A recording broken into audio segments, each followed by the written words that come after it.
స్వామి అండి. స్వామి ఏం చేస్తున్నారన్న?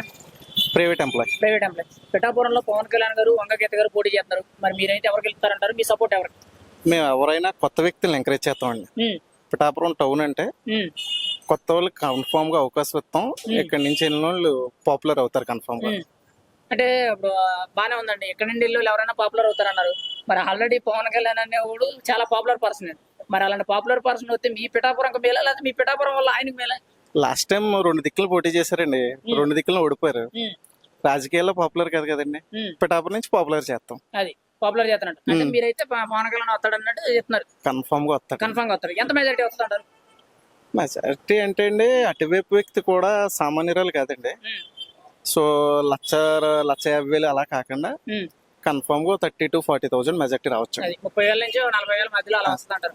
ఇప్పుడు మరి ఓవరాల్ గా చూసుకుంటే మరి వంగగీత గారు 5 ఏళ్ళు ఎంపీగా చేశారు. అంత ముందు పిఠాపురం నుంచి ఫస్ట్ ఎమ్మెల్యేగా గెలిచారు. ఇప్పుడు ప్రధాని మీ ఎమ్మెల్యే వచ్చి పెన్నెం దొరబాబు. వీళ్ళ పరిపాలన విధంగా ఎలా ఉంది మీ పిఠాపురం అభివృద్ధి అనేది?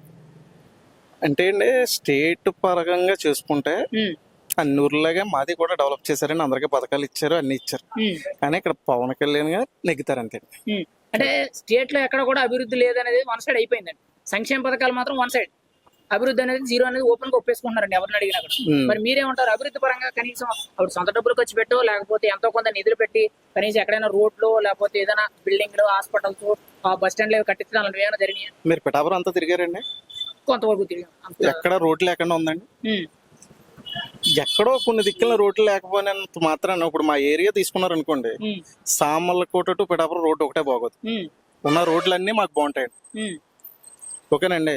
సో ఎక్కడో ఒక రోడ్డు బాగోలేదని, పరిపాలన బాగోలేదని అనకూడదు కదండి.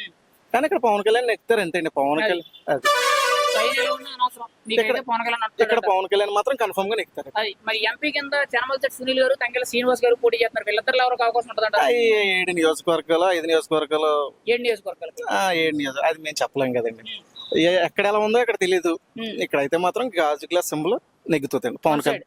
కన్ఫర్మ్ పవన్ కళ్యాణ్. ఎవరిని అడిగినా కానీ వన్ సైడ్ అన్నట్టు మాట్లాడుతున్నారు. మరి మీరేమంటారు దాని గురించి? అంటే మీరు అందరూ నిర్ణయం చేసుకున్నారా? నేను ఆల్రెడీ మీకు చెప్పాను కదండి, పవన్ కళ్యాణ్ గారికి రాజకీయంగా ఫస్ట్ స్టెప్ ఇక్కడి నుంచే మొదలవుతుందండి. ఇప్పుడు దాకా 10 సంవత్సరాలు 12 సంవత్సరాలు ఎంతమంది ఉన్నా ఫస్ట్ టైం అసెంబ్లీలో అడుగు పెడతారు. అది ఫస్ట్ టైం మీ పిఠాపురం నుంచి అసెంబ్లీలో అడుగు పెడతారంటారు.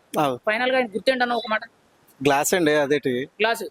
మరి గాజు గ్లాస్ పగిలిపోద్ది అన్నట్టు అపోజిషన్ వాళ్ళు చెప్తున్నారు. మరి మీరేమంటారు? ముక్క చెప్పాను కదండి, ఎన్నిసార్లు చెప్పినా ఇక్కడ నుంచి అసెంబ్లీలో నెగ్గేది గాజు గ్లాస్. Thank you.